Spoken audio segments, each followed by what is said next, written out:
Hey guys, we're out about nature again today. It's fall time here where I am, so it's starting to cool down. We're going down to 5, 6, 8 degrees Celsius at night, so it's definitely fall time, which means it's time for me to start collecting everything that I'm going to need to go through the whole winter for all the cool creepy crawlers that we keep in our house.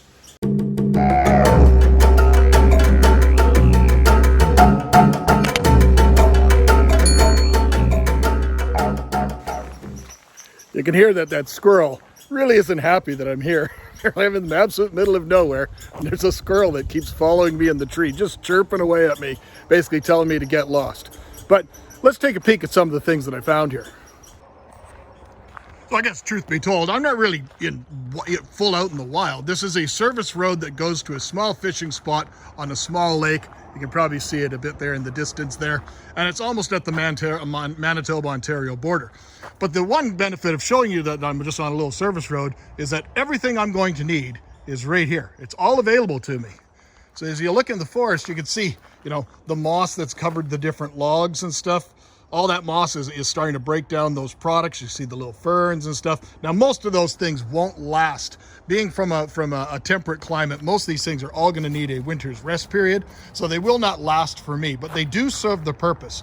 So when I am collecting moss, I often will collect moss in little patches, so I'm not taking it all and just taking the whole thing off. And that way, the moss is a very slow-growing plant. It'll have a chance to kind of recuperate itself. But there's your moss. And then the other thing of note is if you look all over the forest floor here, you'll see all sorts of vast different types of leaf litter. And leaf litter is a major component, as we all know, for breaking down for things like isopods and millipedes and things like that, and all those things that we all love to keep. But you'll notice that the type of forest I'm in is a mixed forest. So I've got some birch trees and some poplar trees, and then I have a lot of conifers and stuff like that, different types of pines and stuff. Now, the thing that I like to look for, you can see there's remnants of where the squirrel's been getting his stuff ready. There's all those little shells. But ideally for me is I look for hardwood trees, such as this. This is a birch tree. This one was a little bit far gone from what I want it to be, but I did take some product out of what used to be. That used to be the stump, one of the stumps right there from one of the trees. And I was able to get what is called white rot. And white rot is wood that's already started that deep decomposition process, and it makes it absolutely ideal. And it contains all those things that are needed for, particularly for things like millipedes. So let's go take a peek. Now, I'm standing down about 20 feet, 15 feet off the path. You can see a bunch of trees have gone down over the years. Well, if you look at the bark type product on this product here, this is an old hardwood tree, probably something like a Manitoba maple or an oak or something like that has that real thick, coarse bark. This one here is a pine tree of sorts, more like either a pine or a cedar or something, and it's got that kind of reddish interior. These ones, I know there are animals that will break down these products, but a lot of the coniferous types trees, the pine trees, the Christmas trees, they all contain different agents and phenols and stuff. These are often products that are used to make things like turpentine and paint removers and stuff, and I don't necessarily know if these are the best things to be adding to my environments for my animals, so I tend to stick with hardwood products. So here's a perfect example right here of a big old fallen tree. This one looks to you, it's probably a lot further gone than we think, but you see that nice spongy rot to it. There's some nice bark slabs if we need some more bark slabs. This is ideal. This is exactly the type of products we need, and we're not taking anything away from nature really, other than things we're just kind of taking, because we're kind of helping nature clean up her garbage.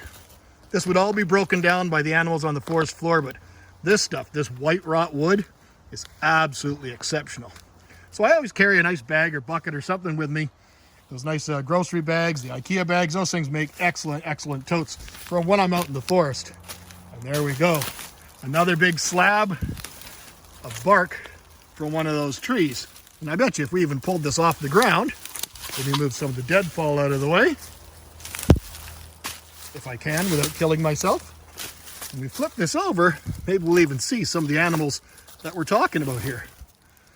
It's getting kind of cool, but not seeing much. But those are some great bark slabs, which are ideal for the animals that we keep. And they came off of this stump right here, which again is all that perfect, crumbly, white rot product. Exactly what we need for our isopods and our millipedes. A lot more bark. So even over here, I got my bag with me. Here's a stump that I found here earlier. And it's again all nice and spongy, all nice and crumbly stuff. Another hardwood trees. Ideal things for all the animals that we keep. Not a one-stop shop here in the forest of rural Manitoba. Now, the big concern for a lot of people when they're first getting into this is they don't want to be introducing anything non-endemic, something they don't want in there, or possibly introduce something like a small centipede, which could be a predator to some of the animals they may be keeping. Now, a lot of the flora and fauna, or the fauna that's going to be contained within these things, you see all the different holes and stuff like that. Each one of those holes is caused by an animal of some type, and it's doing its job. It's breaking down those products exactly the same as what the animals we are going to be keeping, they're going to be doing with this product as well. However, we don't want to mix them together. We don't want to introduce any sort of wild parasites or anything like that. So a lot of people talk about, well, how do I go about cleaning this? And that's been a big product of debate over the past little while as to how about going about cleaning it. Well, there's many ways you can go about cleaning it, but if you were to bake it or any of those type of things, where you're going to be, completely render the product completely bone dry, you're actually going to be also killing off all the beneficial products, the bacteria and stuff that are very helpful in these types of native systems. So what I prefer to do is I will take this product, and as you can see, we got a fair bit of it there ready to go, a couple of the bark slabs, and I got a bag of moss in the car already. But what I like to do is I will take this product, kind of render it down into the usable pieces that I need, pieces like this, add it into my substrate mix, and then I will go and take that product and I'll put it in something like a Rubbermaid tote, and I will soak it in water and completely submerge it in water for a good 24 hours. And what that'll do is that'll maintain the live biologicals that we need, but any of the larger forms like the centipedes and the things that may be detrimental, they'll kill those off. So then we know that that product's going to be good and safe to use. But look at that. That is just exceptional product for all these critters.